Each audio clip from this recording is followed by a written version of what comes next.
हम सब ये जानते हैं कि जुपिटर यानी बृहस्पति हमारे सोलर सिस्टम का सबसे बड़ा प्लेनेट है। यहां तक कि ये हमारी धरती से 318 गुना ज्यादा बड़ा है। जुपिटर ग्रह एक गैस जायंट है और आज की हमारी इस वीडियो का मुख्य विषय है कि वैज्ञानिक को जुपिटर के अंदर क्या-क्या मिला है और क्या जुपिटर अपने विशाल आकार और जबरदस्त गुरुत्वाकर्षण बल के कारण धरती को तरह-तरह के आसमान ही खतरे से बचाता है। दोस्तों, हमारे ब्रह्मांड की शुरुआत धूल के कण और गैस के भिन्न-भिन्न उपदानों से हुई थी।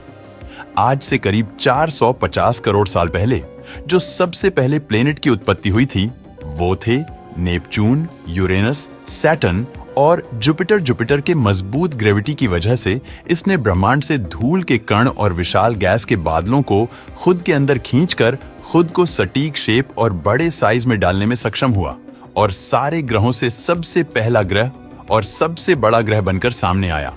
वैसे तो मुख्य रूप से दो गैसों से बना है, एक है हाइड्रोजन और दूसरा है हीलियम, जिसमें 90% हाइड्रोजन और 10% हीलियम मौजूद है। जैसा कि हम फोटो में देखते हैं कि जुपिटर के खूबसूरत घूमते रंग बेरंगी बादल जो इसके एटमॉस्फेयर में मौजूद है, जिसे ट्रोपोस्फियर कहते हैं, वो इसके एटमॉस्फेयर में 50 किलोमीटर गहराई तक फैला है और जो अमोनिया, अमोनियम हाइड्रोसल्फाइड और पानी से बना है और जो मिलकर जुपिटर के लाल रंग के लेयर का निर्माण करते हैं।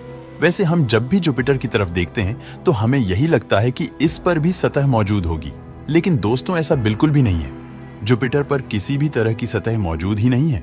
इसमें सिर्फ और सिर्फ घने गैस के घूमते बादल और लिक्विड मौजूद है। अगर हम इस पे कोई स्पेसक्राफ्ट भेजते हैं तो उसे लैंड करने के लिए सतह ही नहीं मिलेंगी।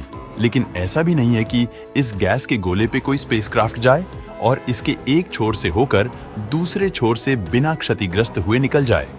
जुपिटर का एक्सेसिव दबाव इस स्पेसक्राफ्ट को कुचल देगा और अतिरिक्त तापमान के कारण ये पिघलकर भाप बनकर हवा में उड़ जाएगा।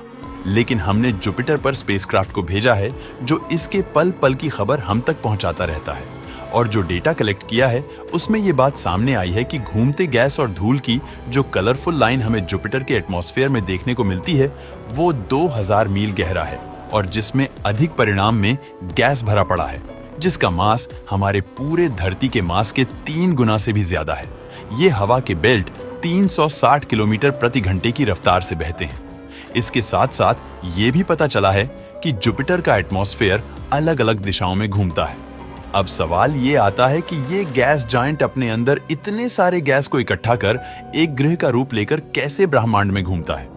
तो दोस्तों इसका जवाब है इसका पावरफुल मैग्नेटिक फील्ड, जो कि जुपिटर के चारों ओर 600 मील तक फैला है।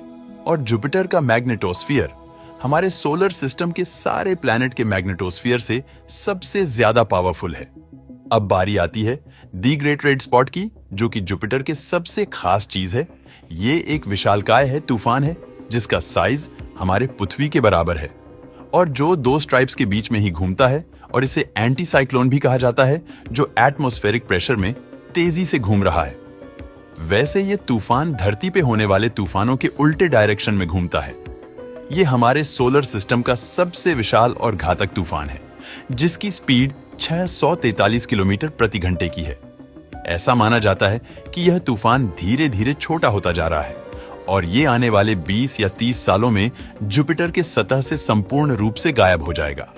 अब सबसे महत्वपूर्ण मुद्दे पर आते हैं, जिसके लिए हम इस विशाल गैस जायंट ग्रह यानी जुपिटर का जितना भी शुक्रिया अदा करें वह कम है। इसके विशाल आकार, पावरफुल मैग्नेटिक फील्ड और जबरदस्त ग्रेविटी के कारण यह हमारे धरती को सदियों से कई सारे विनाशों से बचाता आ रहा है। 18 मार्च 1993 को स्मिथ माइक्रोस्कोप के जरिए हमें पता चला कि एक उल्का पिंड जो 1.5 से 2 किलोमीटर चौड़ा था और इसे जुपिटर ने अपने टाइट फोर्स और ग्रेविटी से अपनी ओर खींच लिया और जुपिटर के जबरदस्त मैग्नेटिक फील्ड के कारण ये उल्का पिंड लगभग 30 टुकड़ों में टूटकर बिखर गया और फिर ये 30 टुकड़े किसी मालगाड़ी की तरह एक के बाद एक करके जुपिटर से टकराने लगे और इस टकराव से उत्पन्न ऊर्जा 300 मिलियन एटॉमिक से उत्पन्न होती ऊर्जा के बराबर थी और इस टकराव की वजह से जुपिटर के एटमॉस्फेयर में बड़े बड़े काले धब्बे देखने को मिले और इस टक्कर के कारण इस गैस जायंट का तापमान बढ़कर 53,000 डिग्री सेल्सियस से ज्यादा हो गया था। तो फिर इमेजिन कीजिए कि ये उल्का पिंड जुपिटर से न टकराकर अगर हमारे पृथ्वी से आ टकराता तो धरती का क्या हाल होता। यही कि हर तरह विनाश का मंजर होता, आग जल रहे होते और सब कुछ जलकर राख हो चुका होता। और हम और आप जो अभी बैठकर इस वीडियो को देख रहे हैं, वह देख पाने के लिए शायद हम जिंदा ना होते। सो दोस्तों, ऐसे ही हजारों उल्का पिंड के टकराव से आए दिन जुपिटर हमें बचाता रहता है और हम यही दुआ करते हैं कि आने वाले दिनों में भी यह हमें यूं ही बचाता रहे। दोस्तों, आज के लिए बस इतना ही। आज की हमारी ये वीडियो आप लोगों को कैसी लगी, हमें कमेंट करके जरूर बताएं।